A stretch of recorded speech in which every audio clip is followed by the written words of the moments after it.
Hello guys, and it's a pleasure to post today the third part of the United States game. And as you can see, Canada is totally cleaned, it is ours, all the north is ours, and now we are going to head south. Our first enemy there would be Colombia. He is the top of the table because he took so many lands in Latin America. So I'm going to prepare an attack with Mexico to land on him fast. So in Kingston I have an air base to facilitate the movement of my land troops there. So now I'm advancing with frigates, behind them my land troops protected by the frigates, of course. I'm going to attack from both sides, from the Pacific Ocean and the Atlantic Ocean, of course, because he has two coastal cities and they are armed with the naval base level 2, so practically maybe he has frigates or corvettes, but we will find out. That's why I make some attack submarines to enhance my abilities in the waters. And we all know that attack submarines are very strategical in the oceans, in the deep oceans, against cruisers and against all kinds of ships. So all my cities now in this moment are producing level 6 motorized infantries and level 2 attack submarines. These are the cities of Colombia. He is going for the level 3 naval base in Branquilla. That's not good, so we need to break it before he will be able to make some destroyers. Of course, destroyers are very strong against attack submarines. So as you saw now in a second, Colombia is the first of the table. I'm going to show you again. Yes, he is the first. Second is Myanmar, and third is me. So, in order to control the game and be the first of the table, always go after the strong players. Always aim after the top of the tables, because like that you will take so many lands first, and second you will break a potential enemy in the future. Because if I leave now Colombia doing whatever he wants, later he will become so strong and he will be a very huge threat for us and a big problem that I don't want to get bigger in the future. So now me and Mexico, we will destroy him. I'm going to advance now with my attack submarine and frigates close to his coastal cities to find out if he has ships or not. At the same time, I'm mobilizing some frigates in front of every coastal city of mine to protect my borders. Because you know the USA is so big and it's so hard to anticipate the enemy attacks. So my advice, always keep a naval unit in front of every coastal city, because you never know from which side the land attack will come. Okay? We are only in day 12, so I'm not going to expect a very good navy with Colombia. So maybe maximum he will have some corvettes or frigates, because he just started making level 3 naval bases, so impossible that he will have attack submarines or destroyers. These are the reading of the game. This is how you know what your this is how you can anticipate the troops of your enemy by the shape of his buildings. So before attacking anyone in the game, have a look at his buildings, have a look at his cities, also have a look at his movements in the map, and like that you will know and find out what kind of troops he will have. So here I'm advancing with my frigates, 5 level 1 frigates. I'm going to declare the war soon. Behind them my land troops, marching slowly. I have the range of the infantry, so I have to use it. I will always try to avoid the contact between infantry and other land troops, because I have a range. I can attack without getting no damage. So that's why I always try to get my level 6 infantries, because they are lethal on land. Seriously, this range thing is so useful. Our shores are well fortified and cleaned. I see in the city of Tegucigalpa there he has an air base, so 100% he will protect his borders there against us, so we will find some troops there. I'm going to advance slowly and see what he has there. So the attack is underway, and the first place of the war is in the city of Barranquilla, and we destroyed his naval base there. My attack submarine isn't detecting anything in Tumaco, so there are no ships. The road is clear, so I'm going to order my frigates to attack the city of Medellin because he is going for the level 2 airbase. Of course, I'm not going to let him make some attack helicopters or strike fighters. Break it and stop his advancement.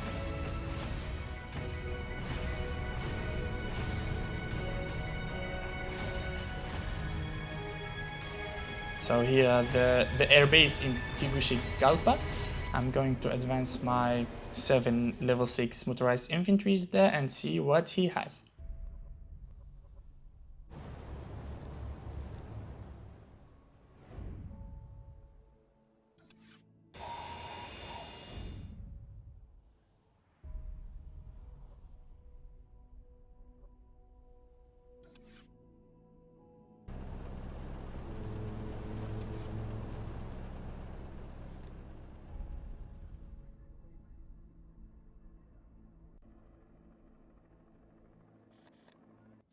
My 10 motorized infantry has landed in the city, and we are attacking his defense troops with range.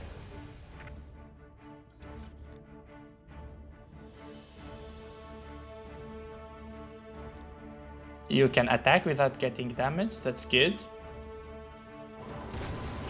Also, the destroyers of Mexico are engaging in the city of Tumaco. He has land troops there, and as I anticipated, he already has land troops in Tegucigalpa, so they would not pose a lot of problem for us. It's going to be easily taken down there. I'm sending 2 infantry to the city of Tumaco. By time, the destroyers will clean that city, so it will be free and we will take it down. We need to take his homeland cities so quickly because we don't want to let him or to give him time to make more land troops or tanks or anything that he has. So from the casualties we can judge that he has motorized infantry and he has amphibious tanks. Yes, he has amphibious tanks.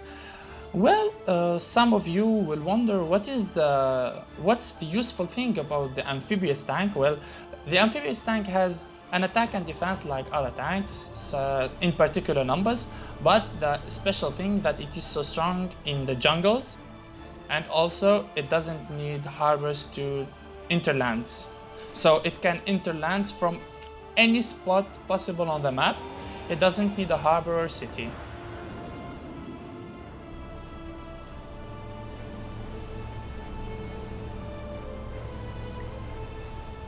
We took down the defensive units in Barranquilla, and now his first city will fall. Also, my frigates are... my air superiority fighter is detecting a tank there waiting for me, so I'm going to attack it with the range, like usual. Tumaco is still under assault. I destroyed the city of Medellin, and now I'm going to give a hand to Mexico to destroy the city of Tumaco. We are advancing very well. I destroyed the land troops in Tegucigalpa.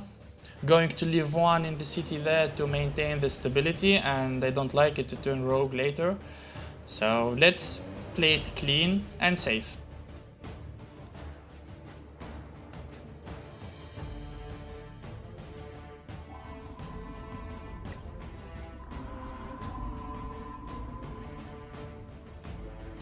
Another tip about the attack submarines, that they are 100% strong in the high seas, and they have a bonus attack in the high seas.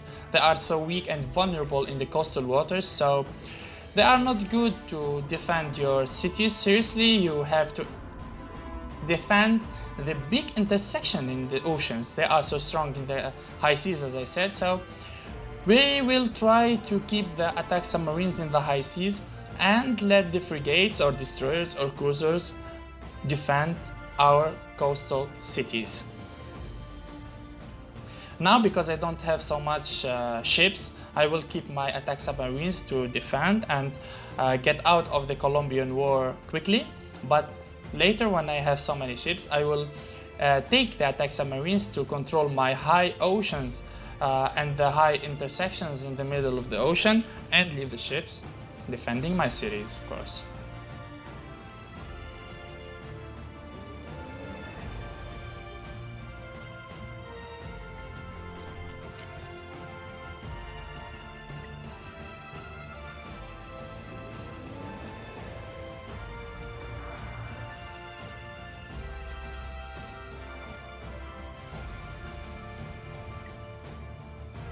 Let's go to the capital, baby.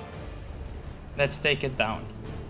I have good land troops compared to the day 12, so it's nice. It's nice to have level 6 infantries in day 12. They will help a lot. Even if the opponent had strike fighters or helicopter gunships, the motorized infantries with the level 6, they have good defensive abilities. Not so much, of course, I will receive a lot of damage and casualties, of course, but that's why I have frigates. That's why I have frigates close to the cities there, because they will defend me against the strike fighters. Because I know some people in the start of the game, they will prefer to have strike fighters and airplanes. So you always should have something to defend you against these strategies. Because I'm not going to send only infantries to attack lands and nations.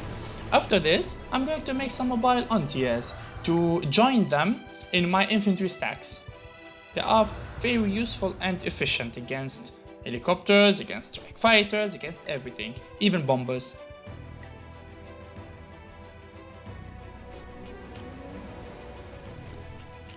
We are advancing perfectly in this war. I'm going to Cucuta now.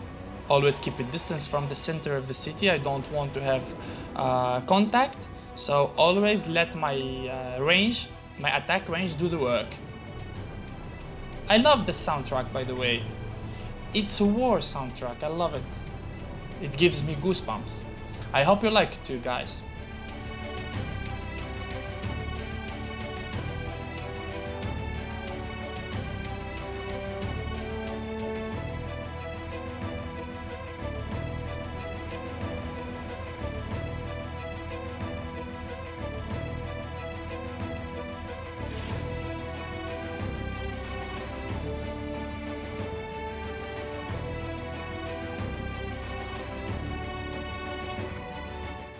I want to start making some heavy bombers, but I have a shortage with supplies.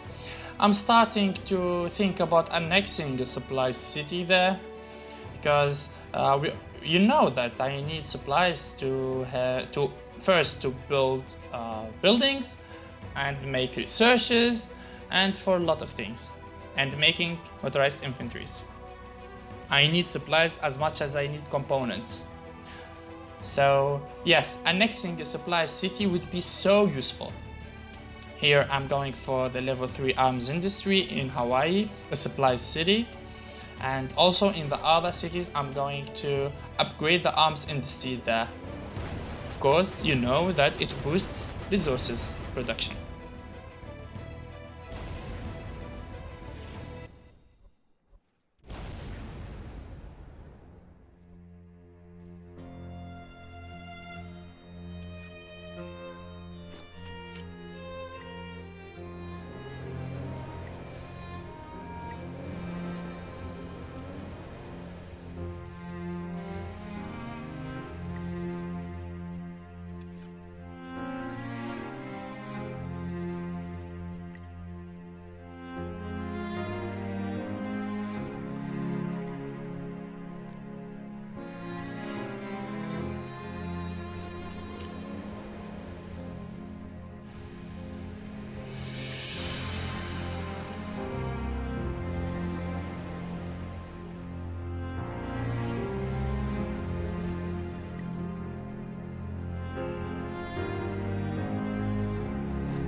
will make the level 1 mobile anti-air. As I said earlier, we need the mobile anti-air later to join them with the motorized infantries to protect them from the air assaults. This is another time lapse. I cut a lot of unuseful events and not important events. So we took down the mainlands of Colombia and now going to his last homeland city, Florencia. I will leave it for Mexico. He will go for it.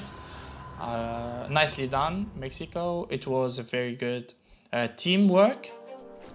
One of the important thing in the game of Conflict of Nations is the cooperation and the teamwork in the game, because I never win against a good team. Seriously, I can win against a solo player, I can win against a full coalition but they don't work together, but I would never win against 5 teams who work perfectly together and they have good cooperation and harmony in the game. So, an example in this war against Colombia, the work I did and the teamwork with Mexico was good. Well, the next stage now, we are going to Bolivia. I'm going to start mobilizing my land troops. I have 2 stacks in San Francisco and Portland. So I'm going to use the airfield of Argentina and I'm going to send them there on the borders of Bolivia. A sudden attack from the south would be so unexpected and it will be lethal. Still remaining Bolivia and Peru. We have to clean them up so fast. And all the Americas are ours.